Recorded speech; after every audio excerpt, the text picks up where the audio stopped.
नमस्कार, आप देख रहे हैं न्यूज नेशन। आपके साथ मैं हूं सबीना तामंग देशमुख। सुबह के 6 बज चुके हैं। 6 बजे के हर बड़ी जरूरी खबर के साथ हम हाजिर हैं। शुरुआत इस वक्त की बड़ी खबर के साथ करेंगे। यूपी के बलरामपुर से सामने आ रही है, जहां पर हाथरस के बाद बलरामपुर में भी एक दलित लड़की के साथ दरिंदगी की वारदात सामने आई। आरोप है कि 22 साल की लड़की के साथ उसके दोस्तों ने ही गैंग रेप की घिनौनी वारदात को अंजाम दिया और रेप के बाद अस्पताल ले गए और उसकी हालत बिगड़ने पर घर भेज दिया, जिसके बाद इलाज के दौरान उस बेटी की मौत हो गई। पुलिस ने इस मामले में 2 आरोपियों को गिरफ्तार कर लिया है। मामले की तफ्तीश जारी है, लेकिन सवाल यही खड़ा हो रहा है कि आखिर यूपी में कब बेटियां महफूज होंगी, प्रदेश की बेटियों को कब सुरक्षा यहां पर मिलेगी। जिस तरह से रेप की वारदातों में लगातार इजाफा हो रहा है, जिस तरह से महिला सुरक्षा का मुद्दा कहीं खोता हुआ नजर आ रहा है, ऐसे में बेहद जरूरी है कि इस पूरे मामले को लेकर सख्त एक्शन लिया जाए। तो पहले हाथरस की पूरी वारदात सामने आई, जिसमें अभी भी लगातार एक के बाद एक तस्वीरें सामने आ रही है, और अब बलरामपुर में इस घिनौनी वारदात को अंजाम दिया गया।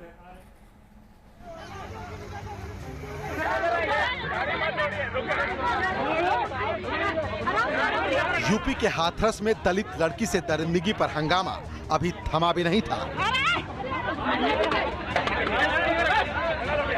अभी हाथरस की पीड़िता के परिवार को इंसाफ मिला भी नहीं था कि यूपी के ही एक और जिले से रेप की खबर ने पूरे सूबे में खलबली मचा दी है।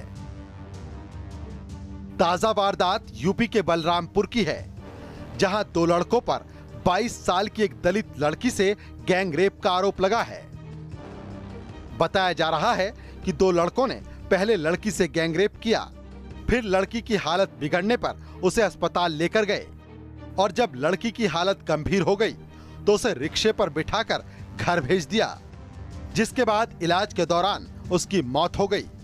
जनपद बलरामपुर के थाना गैसली में एक तहरीर प्राप्त हुई है, जिसमें एक 22 वर्ष की लड़की है, जिसके परिजनों ने ये बताया कि वो लड़की एक प्राइवेट फर्म में काम करती है और कल वो जब फर्म में काम करने गई, उसके बाद काफ़ी देर तक शाम को वापस नहीं आई। तो परिजनों को चिंता हुई, उन्होंने फ़ोन से संपर्क करने की कोशिश की, लेकिन लड़की से संपर्क नहीं हो पाया।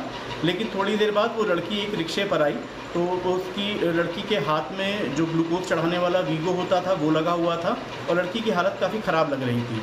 तो उनके परिजनों ने लड़की को तुरंत हॉस्पिटल के लिए ले गए, लेकिन रास्ते में ही लड़की की मृत्यु हो गई। हालांकि बलरामपुर पुलिस ने शिकायत मिलते ही दोनों आरोपियों को गिरफ्तार कर लिया है। आरोपी का नाम शाहिद और साहिल बताया जा रहा है। दोनों आरोपी पीड़ित लड़की के दोस्त बताए जा रहे हैं। परिजनों ने तहरीर में अपनी 2 लड़कों को नामजद किया है और उनको बताया, उनके बारे में कहा है कि इन लड़कों ने किसी डॉक्टर के पास ले जाकर के हमारी लड़की का इलाज कराया और लड़की के साथ हमारे बलात्कार किया, और लड़की की जब हालत ख़राब हुई है तो उसको उन लोगों ने हॉस्पिटल ना ले जा कर के उन्होंने घर पर वापस भेज दिया। तो इस प्रकरण में पुलिस ने तुरंत कार्रवाई करते हुए जो नामजद अभियुक्त हैं इनको गिरफ्तार कर लिया है और पुलिस इसमें आगे छानबीन करके जो भी दोषी पाए जाएंगे उनको गिरफ्तार करेगी और इनके खिलाफ कठोर से कठोर हम लोग कार्रवाई करेंगे। पहले हाथरस और फिर बलरामपुर की घटना के बाद विपक्ष यूपी में कानून व्यवस्था पर सवाल उठा रहा है। समाजवादी पार्टी अध्यक्ष अखिलेश यादव ने ट्वीट कर कहा कि हाथरस के बाद अब बलरामपुर में भी एक बेटी के साथ सामूहिक बलात्कार और उत्पीड़न का घृणित अपराध हुआ है और घायल अवस्था में पीड़िता की मृत्यु हो गई है। भाजपा सरकार बलरामपुर में हाथरस जैसी लापरवाही और लीपापोती न करे और अपराधियों पर तत्काल कार्रवाई करे। फिलहाल बलरामपुर पुलिस आरोपियों से पूछताछ में जुटी है और पूरी वारदात के बारे में पता लगाने की कोशिश कर रही है। Team news nation.